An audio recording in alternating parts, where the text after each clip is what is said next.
Alors pour comprendre l'étendue de cette panique qui a hanté la Maison Blanche, et vous allez voir, c'est pas un moment, c'est pas une crise qui a duré un jour, une semaine ou un mois, avec cette succession de réunions secrètes au sommet dans le bunker du Situation Room pour tenter de sauver la présidence Trump.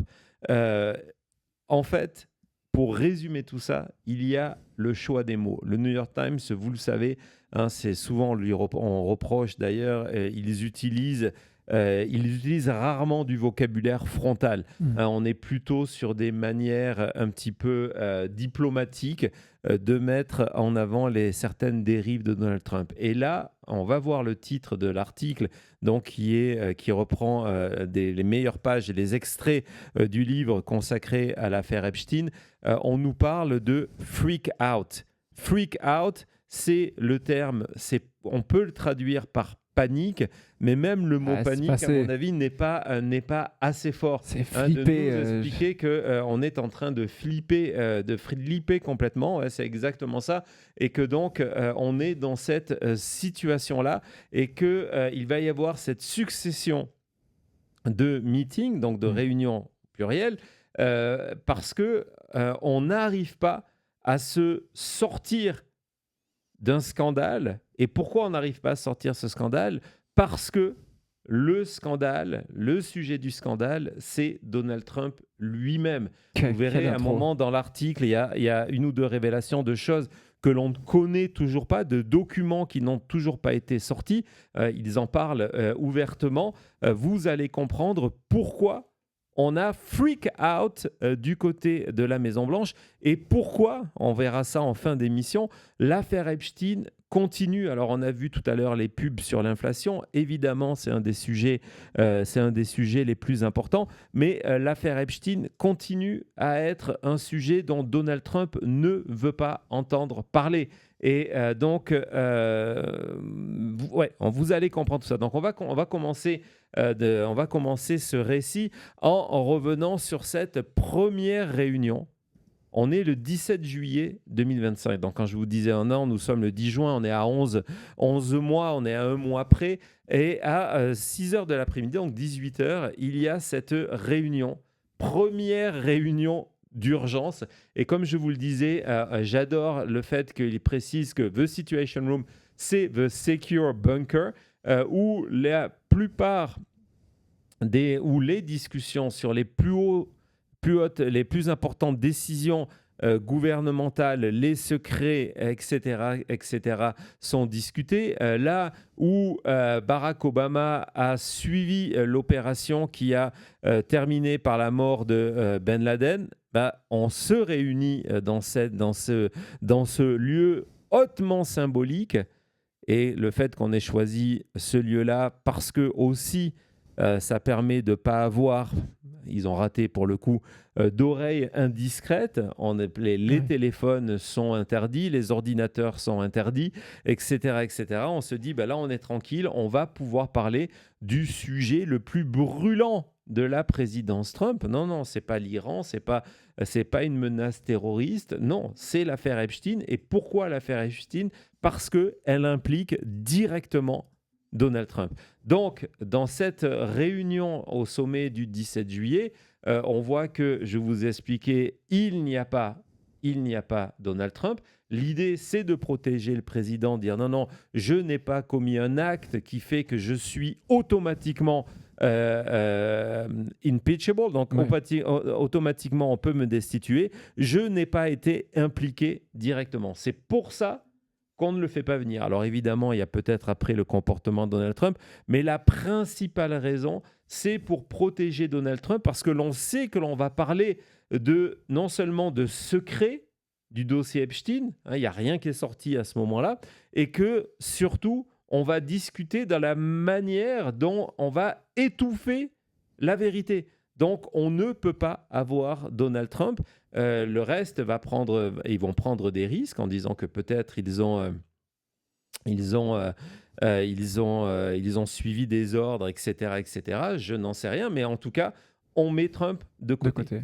Et par contre, on va vite se rendre compte que il va y avoir le quasi-ensemble de l'administration Trump qui va être là.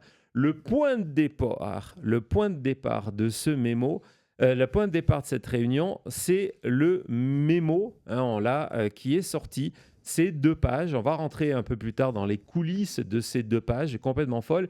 Ce mémo non signé, parce que personne ne veut mettre son nom dessus, soyons clairs. Je vous l'avais dit à l'époque, c'est confirmé aujourd'hui par le livre des 2 journalistes du New York Times, donc qui est non signé avec le logo à la fois du département de la justice et du FBI. Et ce mémo a créé un tsunami. Alors peut-être, il y a une séquence, Thomas va nous la reparler pendant que je parle, dont vous vous souvenez tous, parce que ça a même lancé la création d'une série d'emojis si vous êtes membre de la team MM. C'est la rébellion, pour la première fois, c'est des images qu'on n'a jamais vues, des supporters MAGA. C'est le moment où il va y avoir tous ces épisodes. On vous avait montré d'autres vidéos, celle-là, on ne l'avait jamais utilisée, je pense, où les supporters de Donald Trump, outrés par ce mémo non signé qui, en gros, explique que il n'y aura pas plus de documents qui sortiront, il n'y a pas de réouverture de l'enquête, il n'y aura pas d'arrestation, qu'il n'y a pas de réseau Epstein. C'est ce qui va créer ce sentiment où on détruit ce que l'on a adoré pendant des années, les casquettes MAGA.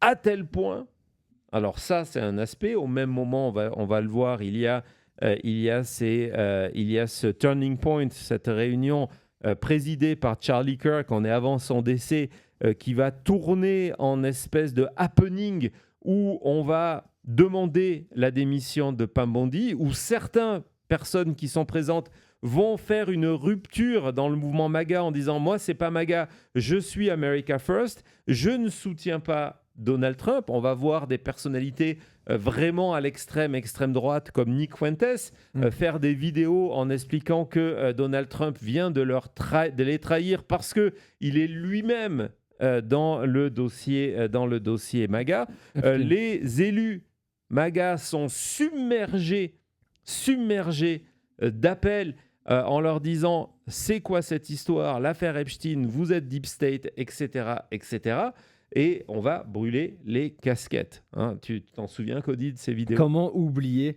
c'était vraiment fou de voir ça partout dans le pays, à travers le pays, de voir ces gens révoltés de ce qu'ils venaient d'apprendre sur Donald Trump en disant « Mais en fait, ce gars qui nous avait promis de nous sortir le dossier Epstein pour rendre justice à toutes ces survivantes, en fait, il fait partie de ça. » Exactement. Ce mémo et ce qui accompagnait, n'oubliez pas les vidéos truquées de la prison, tout ça qui a déclenché ce ouragan Epstein.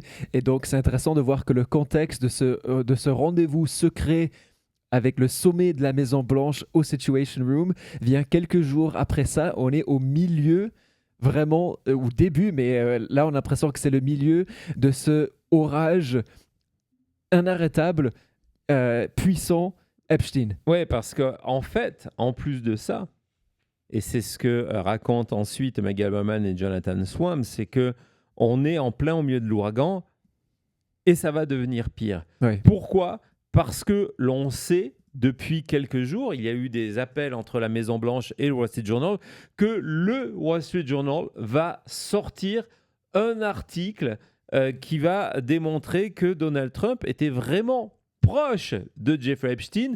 La preuve, il lui avait envoyé pour son 50e anniversaire en 2003 une carte avec un poème plein de sous-entendus et un dessin signé de la main de Donald Trump d'une jeune fille nue avec la signature Donald placée au niveau du pubis. Donc, on sait que ça va sortir. Donc, on est au milieu d'une tempête politique et là, du côté de la Maison-Blanche, on se dit « Waouh !»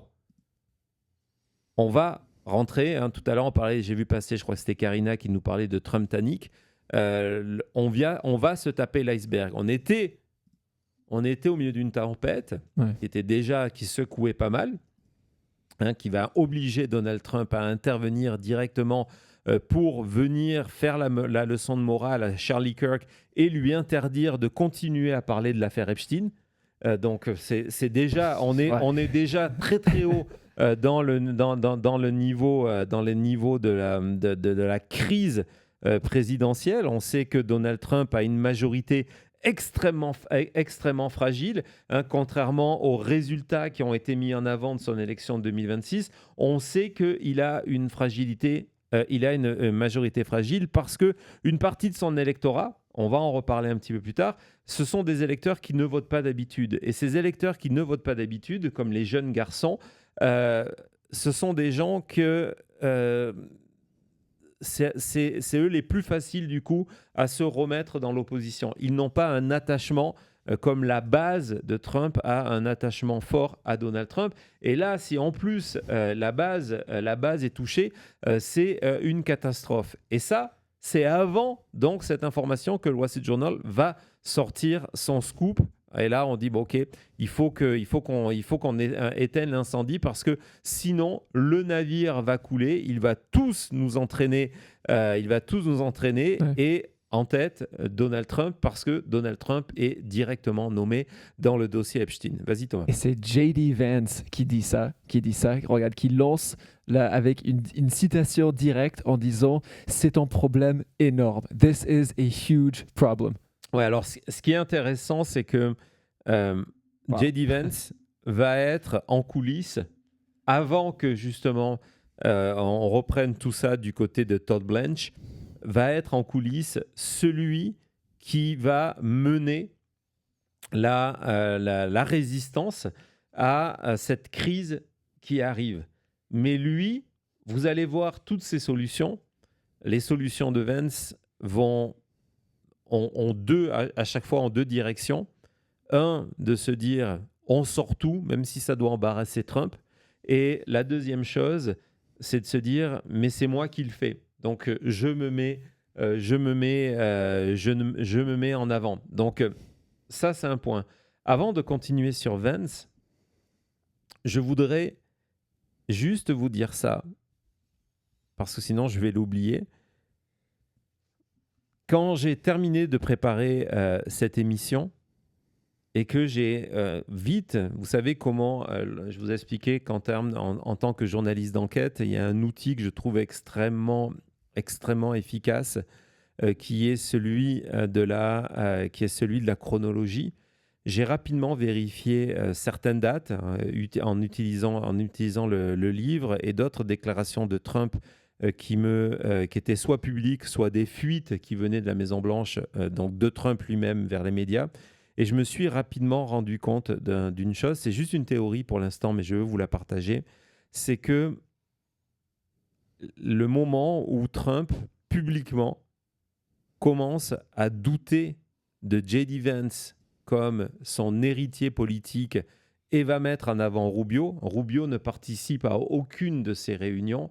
C'est justement l'affaire Epstein. C'est cet ensemble de propositions. Vous verrez à un moment, ils sont face à un document qui décrit une pratique sexuelle de Donald Trump et Vance veut sortir le document en disant bon, c'est pas grave, le président sera sûrement OK avec ça. Et c'est Suzy Wiles qui dit non, le président ne sera surtout pas OK avec ça. Donc, il y a cette volonté et je suspecte même, parce que Vance va se retrouver très rapidement en minorité contre les fidèles de Donald Trump, Blair, Blanche et Suzy Wiles, que peut-être certaines fuites sur les coulisses de tout ça, certaines informations viennent de Vance lui-même. Et je trouve, avec mon expérience de la politique américaine, où finalement il n'y a pas de hasard ou très peu, le fait que Trump commence à se détourner de Vance en termes d'héritier, en se disant peut-être, est-ce que je suis certain si Vance devient président qu'il ne va pas finalement tout nous sortir, parce que c'est la position de Vance, en disant on s'en fout, on sort tout. On sort tout. Oui, il y a Trump dedans, mais c'est pas grave, on sort tout. On pourra dire, regardez, on vous a tout raconté. Est-ce que Trump est inquiet par rapport à ça en se disant, si je laisse le pouvoir à Vance, il va tout nous sortir. Et en tout cas, je suis persuadé que Trump, qui base tout sur la confiance, a dû se sentir trahi à ce moment-là. On va le voir tout au long de cette affaire Epstein. Il demande qu'une seule chose, c'est qu'on étouffe la vérité et qu'on ne remette pas en cause sa parole. Vance va d'une certaine manière le faire. Et c'est peut-être pour ça que Trump va commencer à se tourner vers Rubio et mettre en avant Rubio, l'inviter à des tas d'événements où Vance ne sera pas invité. On a une des photos justement que j'ai pris de Thomas dans The Situation Room où c'est Vance, c'est pour les décisions justement qui sont extrêmement importantes de la guerre en Iran. Et Vance, chaque fois, est mis à l'écart. Il n'y a pas une photo de Vance avec Trump sur les décisions les plus importantes du mandat Trump. Ça n'existe pas. Ouais, Ça on n'existe avait pas. même remarqué ça en direct lors des opérations au Venezuela, tout ce qui s'est passé à Mar-a-Lago. Vous vous souvenez où il y a eu des espèces de situation room bis qui étaient créées à Mar-a-Lago, ces moments où il y avait des conférences de presse après, où tout le monde regardait ça parce que Trump nous annonçait ce qui était quasiment des déclarations de guerre. Vance n'était pas à ce moment-là. Exactement. Donc voilà, je ne sais pas ce que vous en pensez, le chat, mais gardez ça en tête. On va parler plein de fois de Vance, de savoir que, comme par hasard, au même moment, Vance perd sa place d'héritier de Donald Trump. Il n'en parle plus comme son héritier. C'est là qu'il commence. On a les premiers articles où on sait que Donald Trump, en public, du moins en privé, avec justement lors de repas avec des personnes qui financent sa campagne et financent son mouvement, de leur dire, mais bon, vous préférez Vance ou vous préférez Rubio? Et on sait que ces informations viennent de la Maison-Blanche. Donc voilà, juste gardez ça en tête. Je trouve que c'est assez intéressant. Donc on va revenir à cette réunion. Donc, Continuer sur Vance. Donc. Exactement, réunion présidée par Vance qui, lui, arrive paniqué. Et alors là, ce qui est intéressant, c'est que au début de cette affaire-là, et c'est peut-être pour ça qu'elle est restée aussi longtemps, et c'est une erreur, c'est que, en gros, il y a Vance et Bongino, qui est donc le numéro 2 du FBI, ancien podcasteur, ami de Kash Patel, donc il travaille avec Kash Patel, qui se rend compte de l'importance de ce qui est en train de se passer. Du côté de l'ensemble de l'organigramme de la Maison-Blanche, du Stephen Chung à Susie Wiles, etc., et Trump lui-même, parce que Trump les rassure en permanence en leur disant « vous inquiétez pas, il n'y a rien, ça va mourir cette histoire-là ». La plupart de ces gens sont passés à travers tous les autres scandales de l'administration Trump et de Trump lui-même. Ils ont vu qu'en fait, Trump arrivait façon Tefal à survivre à tout. Donc, lorsque l'affaire Epstein démarre, ils ont cette position de dire « ah, c'est pas très très grave ». Et d'un coup, ils voient arriver Vance qui, lui, est paniqué. A à la fois un pouls sur le mouvement MAGA, qui est différemment, qui est un gars qui passe ses journées sur X, qui est connecté avec tout ce qui est podcast et la manosphère, etc. Exactement, la magosphère même, ce qu'on dit. On n'a jamais eu quelqu'un de autant, c'est même un reproche, connecté online avec ce monde MAGA. Et donc, lui, il arrive complètement paniqué. Et de l'autre côté, alors c'est excellent parce que ça reprend une des révélations de cet article de Vanity Fair sur Susie Wiles, qu'à l'époque, justement, du côté MAGA, on avait dit c'est complètement bidon. Susie Wiles se dit, mon Dieu, mais en fait, le problème avec J.D. Vance, c'est qu'il croit à toutes ces théories du complot. J.D. Vance, on va l'apprendre dans l'article, est assez persuadé que Jeffrey Epstein a été assassiné en prison. Donc voilà, même si ce ne sera jamais sa position officielle, lui est assez convaincu là-dedans. Et donc, il demande, on va le voir, lui, il veut que les documents sortent. Ça ne fait pas lui d'un héros, c'est pas ce que je veux dire, mais de vous montrer qu'il y a ces deux ces deux tendances et qu'aujourd'hui, Vance est le dernier représentant de cette tendance qui voulait tout sortir. Tous les autres, que ce soit Bondi ou que ce soit Bongino, ont été renvoyés, virés, sont partis à la retraite vers une carrière plus florissante.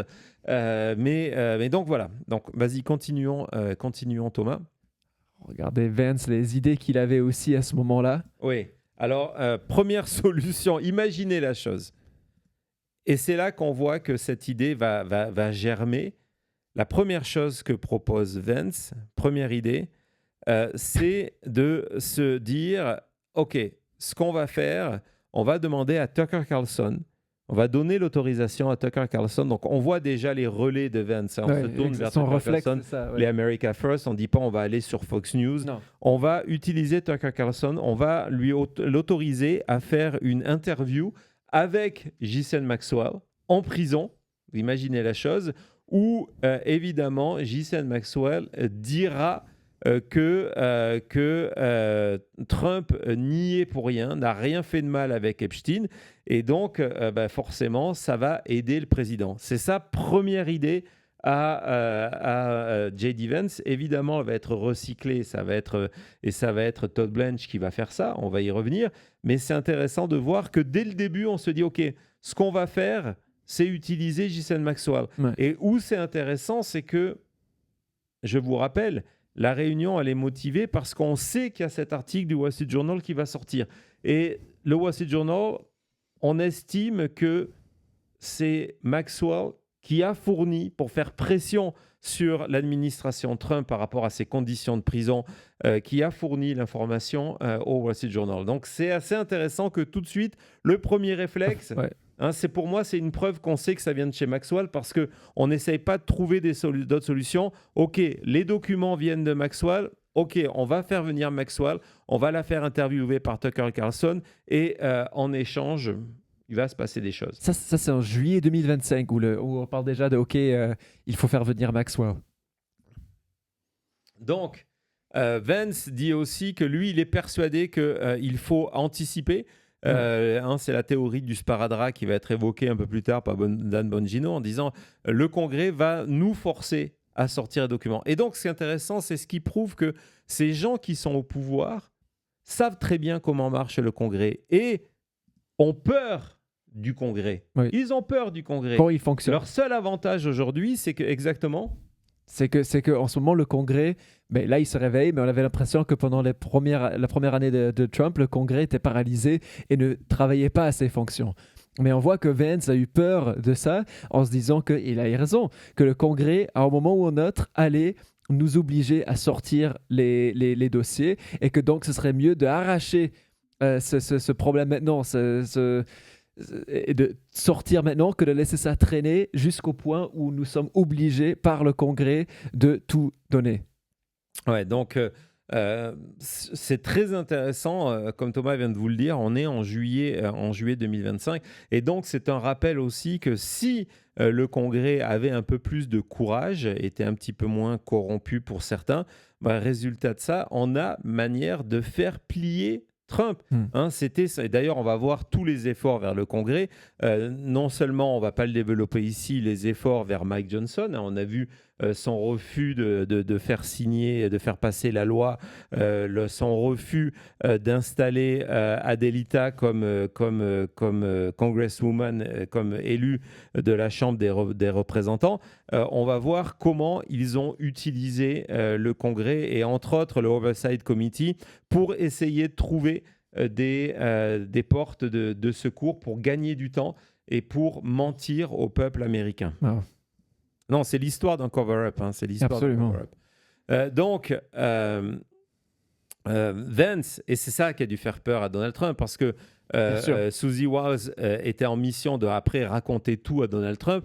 Vance, lui, va dire il faut tout sortir, même s'il y a le nom de Trump, parce qu'on sait qu'il y a le nom de Trump. Il faut sortir parce que d'une manière ou d'une autre, ça va être fait. Il faut protéger l'avenir. L'avenir, c'est qui ?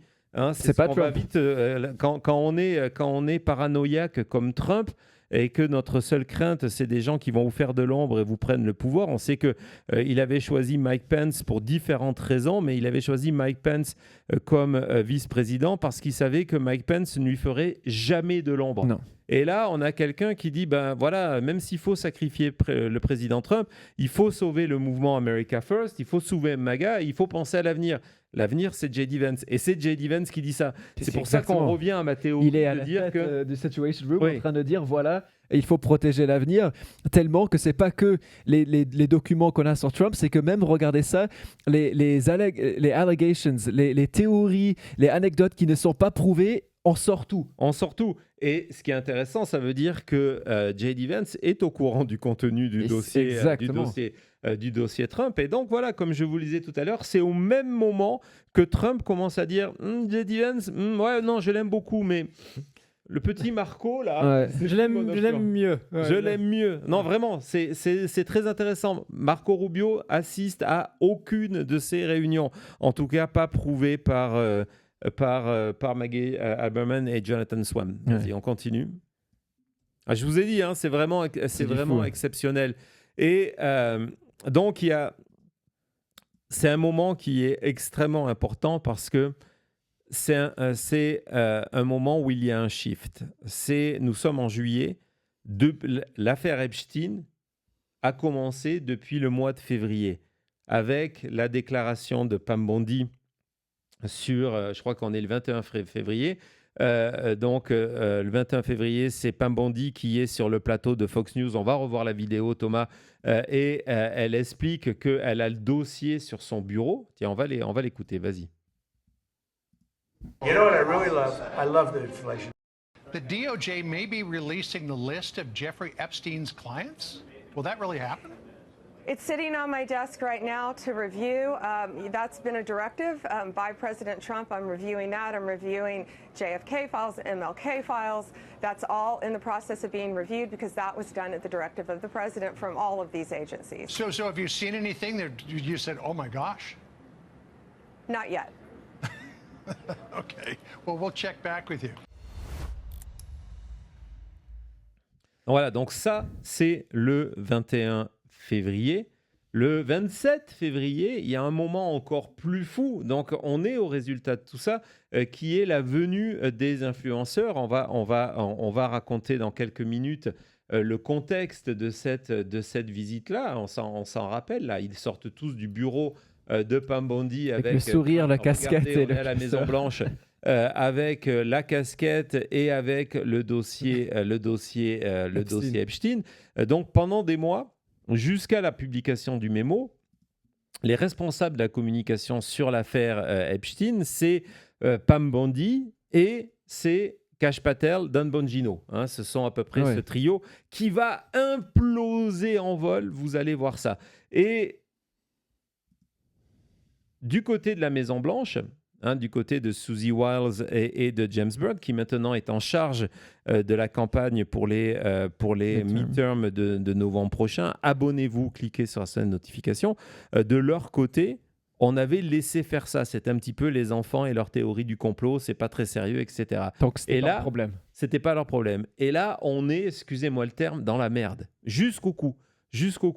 Et lorsque tout le monde propose ses idées, du côté de Blair, qui est le numéro 2 de Susie Wiles, donc numéro 3, si vous voulez, à la Maison-Blanche, donc qui représente Trump, dit « Ok, maintenant, ça suffit. Ça suffit.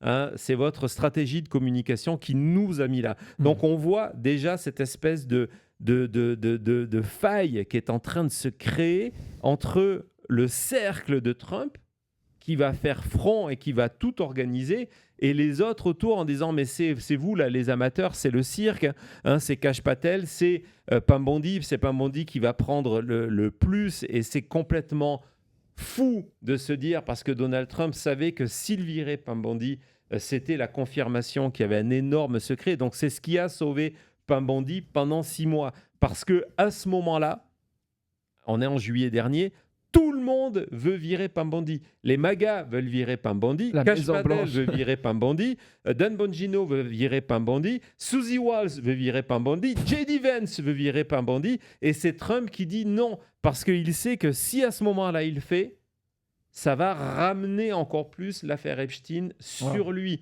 Et il ne veut pas. C'est ce qui va la sauver pendant 6 mois. Donc il doit attendre ce hearing catastrophe Ouais. pour avoir une excuse officielle. Vous vous rappelez, le Dow is over 50, elle ne veut pas regarder les victimes.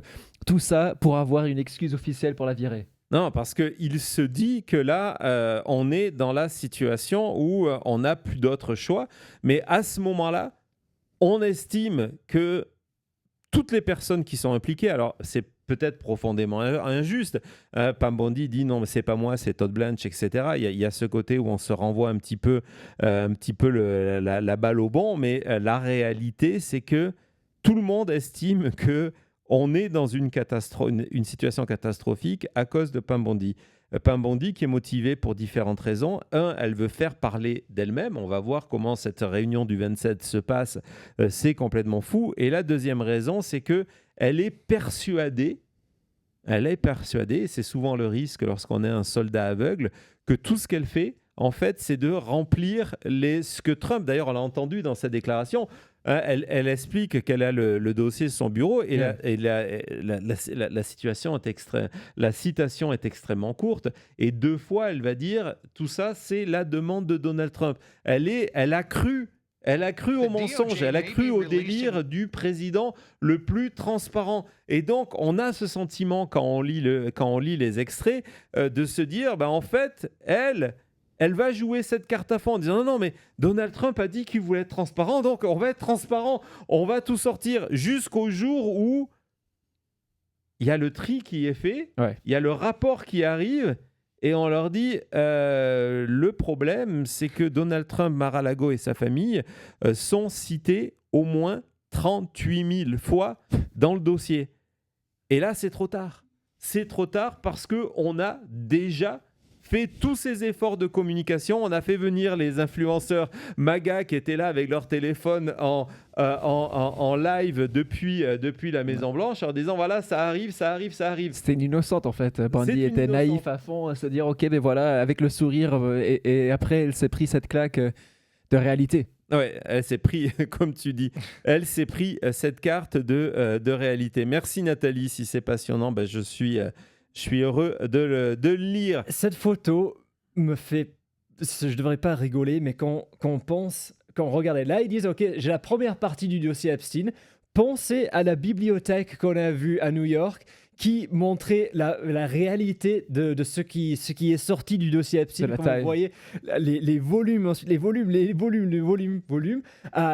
C'était combien de millions de pages, combien de milliers de kilos de pages, et de voir qu'eux, ils disaient « Ah ouais, là, le voilà, j'ai le premier morceau du dossier Epstein, tout va bien. » Exactement. Et on va interrompre juste une seconde le flot de ce récit passionnant de Nathalie, juste par rapport à une breaking news, parce que quelque part, elle touche à cette affaire à cette affaire Epstein, ou plus largement d'ailleurs à notre combat contre les abus et les agressions sexuelles. C'est une dépêche AFP qui vient de tomber du côté de la France pour dire que Patrick Bruel, le chanteur, vient d'être mis en examen pour viol, tentative de viol, agression et harcèlement sexuel à la sortie de 48 heures de garde à vue. Donc voilà, je ne compare pas les deux affaires, bien évidemment, mais je voulais vous tenir au courant de tout ça. On va faire une petite pause et on va reprendre ce récit. À tout de suite.